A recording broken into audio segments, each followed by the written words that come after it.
I don't think so there will be ever peace deal between Iran and United States, because Israel will never let this happen, because they are behind the Greater Israel Project. If you can just Google what is Greater Israel Project, and you will understand how this war is going and what is really behind this war. Because they want to just finish Iran so they can stand the most powerful country and probably the dominating country in the Middle East. So that's what the whole plan is. So imagine, like, Iran is in the way of Israel.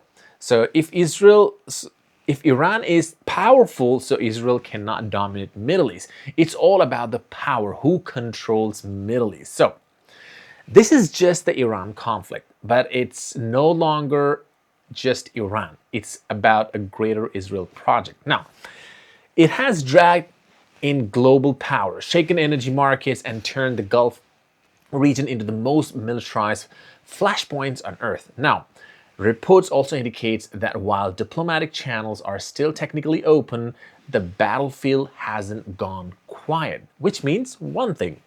We are in that dangerous space where the war and peace in the same time, where one mistake can change every single thing. If you just watch the other sources on the news channel, or especially on the social media, some people are telling some crazy points, like nuke Iran and just finish the war. So that would be honestly devastating. Because of the two leaders, a lot of innocent people have to die. And honestly, no one agrees that, because why a normal human being has to lose the life. So what's happening now? Here's what we know right now. Iran has reportedly responded to a US-backed peace proposal using a regional mediators like Pakistan. Now, that alone is huge, because it signals that negotiations are still not dead. But at the same time, drone interceptions and missile alerts continues across multiple Gulf countries like UAE and even Qatar. And today, what happened in Qatar, Doha, was very crazy stuff. Now, air defenses in the region have been very active, like shipping routes remain under threat 24/7. And the commercial vessels are still operating under extreme risk and conditions. So this is the contradictions of the moment. So diplomats are talking on one side, on the other hand, the military pressure hasn't just stopped. And that balance, it's extremely unstable. So what I'm trying to tell you here, the peace will never take place here, because the whole idea for the war is way too different, because it was Israel who was pressuring United States to start this war. If you watch the sources of Tucker Carlson, you will understand how he breaks down this war and who was behind this very extremely. Now, the Iran war is basically based on something very different. It was something based on the power and the control. Iran was on a side where it was not provoking anyone, but this war was basically unprovoked. And why this is global? It's not regional anymore. This became absolutely global. So let's be clear.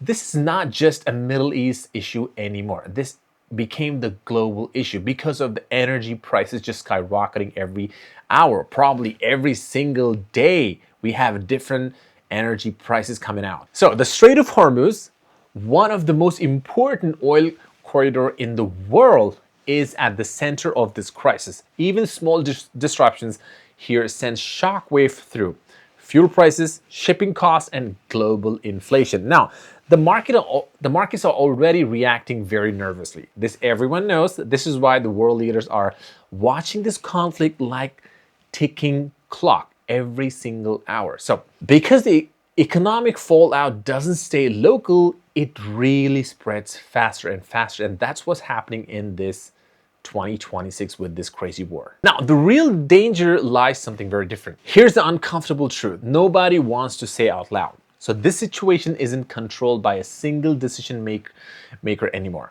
So it is absolutely controlled by reactions. One drone strike leads to counterstrike.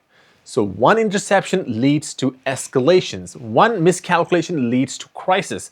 It's basically just chained, one connected to another one. And in this environment, even accident can look like attack. So this is what makes this phase so dangerous, not declared war, but unstable tension. Now, if you have to talk about diplomacy versus reality, it's way too different here. Yes, negotiations are happening right now. Yes, messages are being exchanged from both parties, right? Through intermediaries. Now, that's Pakistan. But history tells us something very important. Peace talks during active conflict are fragile, like very fragile. They don't guarantee stability. They test it. It's just for test. And right now, both sides are essentially trying to cut. And right now, both sides are essentially trying two strategies at the same time. Now, they are talking at the table and showing strength in the field. It's way too different. How the war is going to stop?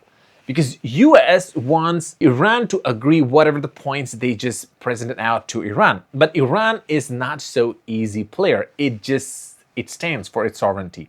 And US just miscalculated that. And that combination rarely stays stable for a long time. So what happens next? Where all this will go from here? So there are two paths. The first is diplomacy holds tension, slows ease, and the region steps back from the edge.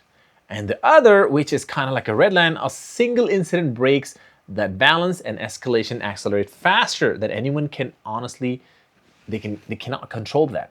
So, and right now we are standing dangerously close to both, on peace side and even on a very dangerous side. So one miscalculation, one wrong move from either of these sides will be devastating, even to the Middle East, even to the war, what's happening in the waters in Strait of Hormuz, and even towards the Israel. And this will be very devastating. Fair. So this is a live global pressure test, what's happening right now. And the outcome is still just unwritten.